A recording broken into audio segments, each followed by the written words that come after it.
அனைவருக்கும் வணக்கம். 8ஆம் வகுப்பு 2வது இயலில் உள்ள இலக்கண பகுதி வினை முற்று.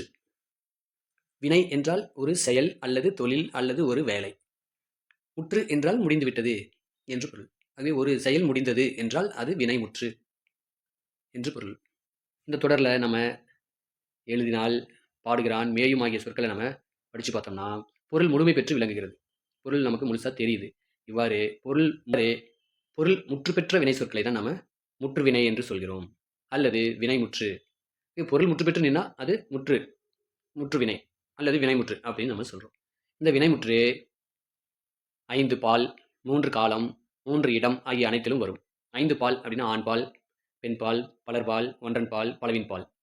3 காலம் அப்படின்னா இறந்த காலம், நிகழ்காலம், எதிர்காலம். 3 இடம் தன்மை, முன்னிலை, படர்க்கை ஆகிய இடங்களில் இவை இந்த வினைமுற்று வரும். இந்த வினைமுற்று நம்ம இரண்டு வகையா பார்க்க போறோம். இதுல முதல்ல நம்ம தெரிநிலை வினைமுற்று, குறிப்பு வினைமுற்று அப்படின்னு 2 வகையை பார்க்கலாம். வினைமுற்று, தெரிநிலை வினைமுற்று, குறிப்பு வினைமுற்று என 2 வகை இருக்கிறது. அந்த 2 வகையை நம்ம பார்க்கலாம். இப்ப தெரிநிலை வினைமுற்று.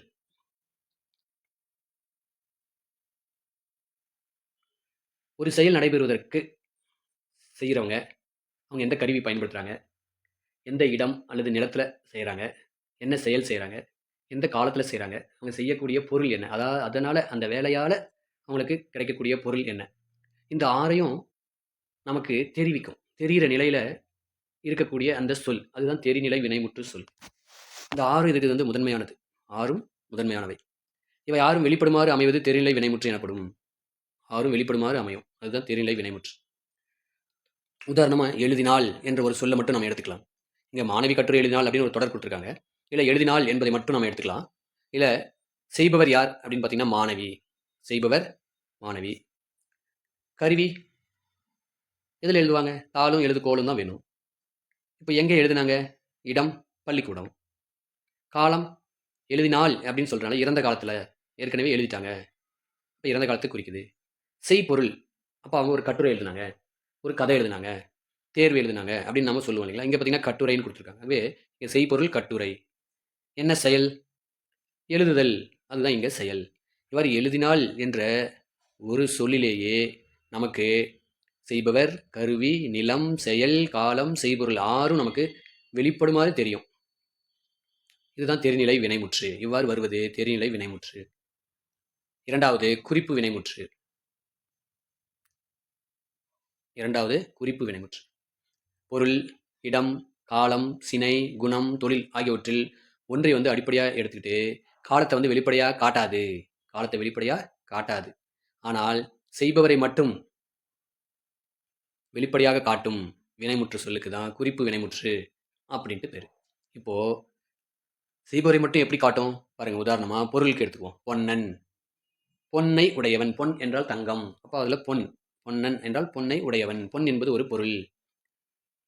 இது குறிப்பு வினைமுற்று. இப்போ இடத்தை வச்சு பார்க்கும்போது தென்னாட்டார், தெற்கு நாட்டை சேர்ந்தவர்கள் இடத்தை குறிக்குது. இது குறிப்பு வினைமுற்று. ஒன்றை மட்டும் தான் குறிக்கும். மற்றதெல்லாம் நமக்கு வெளிப்படையாக காட்டாது. இப்போ இதில் காலத்தை காட்டுதா? காட்டாது.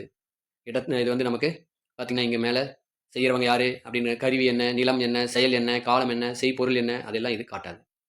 இது வந்து காலத்தை வெளிப்படையாக காட்டாது. செய்கிறவங்க மட்டும் வெளிப்படையாக காட்டும். இப்போ இதிலே குறிப்பு வினைமுற்றில் காலத்தை மட்டும் காட்டக்கூடிய ஒன்று, ஏதாவது ஒன்று தான் காட்டுது. மற்றதெல்லாம் அது காட்டுவதில்லை. ஆதிரையான், ஆதிரை நட்சத்திரம், அந்த நட்சத்திரத்தில் பிறந்தவன், நட்சத்திரத்தை உடையவன் அப்படின்ட்டு பொருள். சினைனா உறுப்பு. கண்ணை உடையவன் கண்ணன் அப்படின்னு பெயர் வைக்கிறோம். பண்பு கரியன், கருமை நிறத்தை கொண்டவன் அப்படின்னு சொல்லி சொல்றோம். தொழில் எழுத்தன், எழுதுறது அவருடைய தொழில். ஆகவே எழுத்தன். இதில் காலம் நமக்கு தெரியாது. ஆனால் செய்பவரை மட்டும் வெளிப்படையாக காட்டக்கூடியது இந்த வினைமுற்று, குறிப்பு வினைமுற்று எனப்படும்.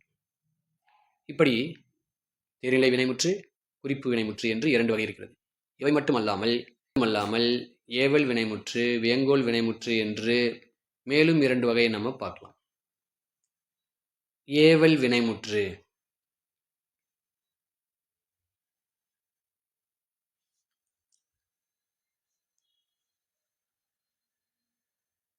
ஏவல் வினைமுற்று. பாடம் படி கடைக்கு போ. இந்த தொடர்லாம் நம்ம படித்து பார்த்தோம்னா ஒரு செயலை செய்யுமாறு கட்டளையிடுறோம். கட்டளையிடுற மாதிரியே இருக்குது. பாடம் படி, கடைக்கு போ அப்படின்னு. இவ்வாறு தன் முன்னால் இருக்கிற ஒருத்தரை ஒரு செயலை செய்யுமாறு ஏவக்கூடிய வினைமுற்று ஏவல் வினைமுற்று எனப்படும். ஒரு செயலை செய்யுமாறு ஏவும் வினைமுற்று ஏவல் வினைமுற்று எனப்படும். இந்த ஏவல் வினைமுற்று ஒருமை பன்மை ஆகிய இரு வகையில் வரும். பாருங்க, ஒருமையில் எழுது அப்படின்னா ஒருத்தரை சொல்கிறோம். எழுதுமின் அப்படின்னா முன்னாடி உட்காந்துக்கிற 2 பேரோ 3 பேரோ சொல்லக்கூடியது எழுதுமின் அப்படின்னு சொல்கிறோம். இந்த பன்மை ஏவல் வினைமுற்று நாம் இப்போ எப்படி பயன்படுத்துகிறோம் இந்த காலத்தில் அப்படின்னா எழுதுங்கள் அப்படின்னு சொல்கிறோம். எழுதுமின் அப்படின்னு நம்ம யாரும் சொல்கிறதில்ல.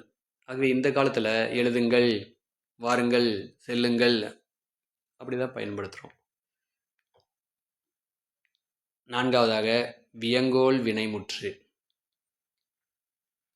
வாழ்த்துதல், வைதல், விதித்தல், வேண்டல் ஆகிய பொருளில் வரக்கூடிய வினைமுற்று வியங்கோள் வினைமுற்று எனப்படும். வாழ்த்துறதுன்னா வாழ்த்து சொல்கிறது, வைதல்னா திட்டுறது, விதித்தல் அப்படின்னா கட்டளையிடுறது, வேண்டல் அப்படின்னா கேட்கறது.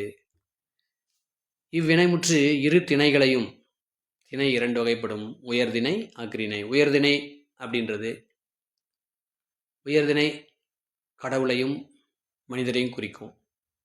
அஃறிணை அல்லாத திணை, கடவுளும் மனிதரும் அல்லாத திணை அஃறிணை. 5 பால்களை குறிக்கும் இது. ஆண் பால், பெண் பால், பலர் பால், ஒன்றன் பால், பலவின் பால். 3 இடங்களையும், தன்மை, முன்னிலை, படர்க்கை இதெல்லாம் காட்டும். இதன் விகுதிகள் எப்படி இருக்கும்? விகுதினா கடைசி, பகுதினா முன்னால், விகுதினா பின்னால்.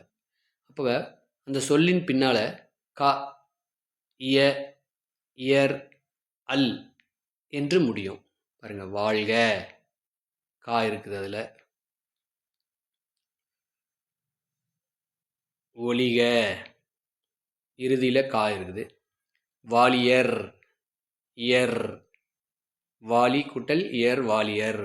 வாரல், அல் விகுதி வருகிறது. இவ்வாறு வரக்கூடிய சொற்கள் வியங்கோள் வினைமுற்று எனப்படும். ஏவல் வினைமுற்றுக்கும் வியங்கோள் வினைமுற்றுக்கும் உள்ள வேறுபாடுகள். 4 வேறுபாடு இருக்கிறது. ஏவல் வினைமுற்று முன்னிலையில் வரும்.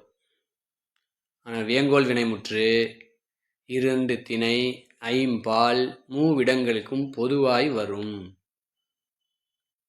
ஏவல் வினைமுற்றில் ஒருமை பன்மை வேறுபாடு உண்டு. எழுது, எழுதுமின் இப்படி ஒருமை பன்மை வேறுபாடு இருக்கும்.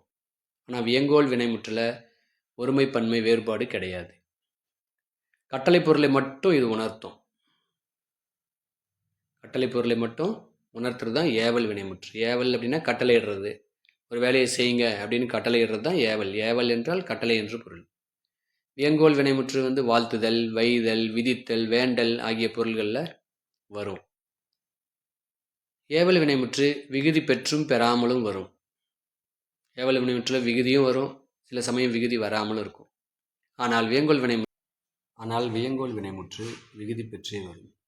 கா, இய, இயர், அல் என்னும் விகுதிகள் பெற்றுதான் வியங்கோள் வினைமுற்று வரும். நன்றி, வணக்கம்.